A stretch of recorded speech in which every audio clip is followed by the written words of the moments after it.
اور ان سیاسی الجھنوں کا حل کسی اور نے نہیں کرنا، وہ خود آصف زرداری صاحب نے کرنا ہے۔ اور ایک راستہ ہم نے ان کے لیے تجویز کیا تھا کہ اگر آپ کو استثنا حاصل بھی ہے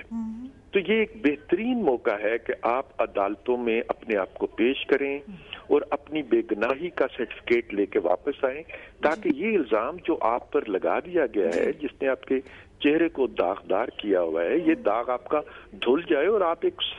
جب تک آپ اس عمل سے نہیں گزریں گے یہ داغ آپ کے ساتھ چلتا رہے گا، نمایاں ہوتا رہے گا، بڑا ہوتا رہے گا۔ تو چونکہ اس وقت آپ سمجھتے ہیں کہ آپ بے گناہ ہیں جی، اور ایک آزاد عدلیہ بھی موجود ہے جس پر اعتبار کیا جا سکتا ہے، اور ملک میں کوئی ایسی اپوزیشن بھی اس وقت نہیں ہے کہ جو آپ کو عدالتوں کے ذریعے منور کرتی ہو یا کسی دوسرے طریقے سے دباؤ ڈال کے آپ کو سزا دلوانا چاہتی ہو۔ تو ایک بہترین موقع ہے بجائے اس کے کہ کوئی ایسی حکومت اس ملک میں وجود میں آئے جو سیاستدانوں کو انصاف کے نام پر انتقام کا نشانہ بنائے، تو اس سے پہلے کیوں نہیں ہم میں سے جس پر بھی کوئی الزام لگتا ہم عدالت سے چل کے اپنے آپ کو صاف کرا لیں تاکہ یہ قصہ ہمیشہ کے لیے ختم ہو جائے۔ صاف کرانا چاہیے۔ I agree with you Pervez Rashid صاحب، thank you very much for being with us here today. In the end میر صاحب آپ اس پہ کیا کہیں گے؟ یہ کیوں نہیں عدالت کو فیس کرتے؟ اور رحمان ملک تو پھر بھی کر رہا ہے۔ دیکھیں دو باتیں ہیں، ایک تو یہ بات صرف اس نے گیلانی صاحب نے نہیں کہی بلکہ یہ بات چور نثار نے بھی کہی ہے، پرویز رشید صاحب شاید یہ بات ذہن میں نہیں ہے کہ انہوں نے بھی کہی ہے۔ دوسری بات یہ ہے کہ یہ اگر دیکھا جائے کہ سوئس کیس سے دوسرے کھولنے کی بات ہے تو اس سے یہی لگتا ہے کہ ان کو انڈیمنٹی حاصل نہیں ہے، کورٹ کا یہی ورڈکٹ ہے، انہوں نے 248 کو ختم کر دیا ہے، لیکن 248 پہ کوئی کمنٹس نہیں کیے، اور گیلانی صاحب غالباً اس کا فائدہ اٹھانا چاہتے ہیں کہ بھئی اس کو کمنٹ کرو اور اس کو کھولو،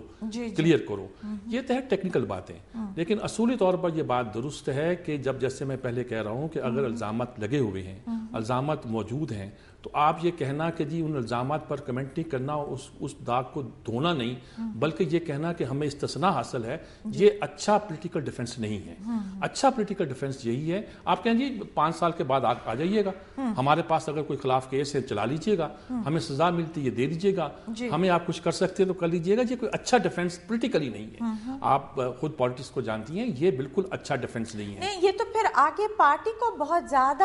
اس کو سائیڈ لائن کر دے گا اور لوگ اس کے اگینسٹ ریاکٹ کریں گے۔ جی ریئیکٹ کریں گے، ویسے کہ لوگ دونوں طرح مارجنلائز کر دے گا پارٹی کی گروتھ کو، پارٹی کی گروتھ کو مارجنلائز کرے گا۔ اگرچہ لوگ یہ بھی پوچھتے ہیں جی کہ آپ کو صرف لے دے کے اس ملک میں زرداری نظر آ گیا ہے اور لوگ بھی کرپٹ ہیں، لوگوں کے مائنڈ دونوں طرح کام کرتے ہیں، لیکن بیسک نقصان اس کا پارٹی کو پہنچے گا اس بات سے کہ اگر آپ نے یہ داغ دور نہیں کیے۔ شور تو مچا سکتے ہیں لیکن لوگ جو بات ڈائجسٹ کر رہے ہیں وہ بہت کلیئر ہے۔ تو آپ ان دی اینڈ مجھے یہ بتائیں کہ آپ کو زرداری صاحب as president of Pakistan continue کرتے ہوئے نظر آ رہے ہیں؟ دیکھیں اگر تو ویسے ہم اصولی طور پر چلتے نظر آئیں تو وہ یعنی کہ ان پرنسپل تو وہ اس وقت بھی اس طرح پریزیڈنٹ نہیں جس طرح انہیں ہونا چاہیے، میں اس کو محتاط لفظوں میں بیان کر رہا ہوں، لیکن جو پاکستان کی گراؤنڈ ریالٹیز ہے اور جس طرح زرداری صاحب اور ان کی پارٹی ریئیکٹ کر رہی ہے اس میں وہ فائٹ کر رہے ہیں، لیکن ٹیکنیکلی دیکھا جائے تو اتنے بڑے الزامات کے بعد، اتنے بڑے فیصلوں کے بعد ان کا صدر کے طور پر رہنا اور وہ ڈلیور کرنا جس کی ان سے توقع کی جا رہی ہے، قوم کر رہی ہے، اسٹیبلشمنٹ کر رہی ہے، انٹرنیشنل اسٹیبلشمنٹ کر رہی ہے۔ پہلے ساری بات چیت جو ہوتے تھے یا ساری کنسیشن کسی کو دینا ہوتی تھی تو صدر دیا کرتا تھا، اب شاید ان کے لیے اتنا آسان نہ رہے اور وہ اس لیول کے پریزیڈنٹ نہ رہیں جس لیول کے پریزیڈنٹ وہ کچھ دیر پہلے تھے۔ 17ویں ترمیم کر دیں گے تو وہ ایک طرح کے اس میں ہیرو بن جائیں گے، ورنہ ان کے اختیارات پہلے ہی بہت کرٹیل ہو چکے ہیں کئی لحاظ سے۔ Thank you very much Sajjad Mir Sahib for being with us here today. ناظرین، انصاف کے تقاضوں کو پورا کرنا دعووں کی حد تک تو سبھی کے لیے پسندیدہ ہوتا ہے، لیکن انصاف کو عملی شکل دینا ہمیشہ ایک بہت بڑا چیلنج رہا ہے۔ جیسے کہ حضرت علی کا قول ہے کہ معاشرے کفر پر تو قائم رہ سکتے ہیں لیکن ظلم پر نہیں۔ اس کے ساتھ مجھے اور میری ٹیم کو اجازت دیجیے۔ ٹیک کیئر، اللہ حافظ۔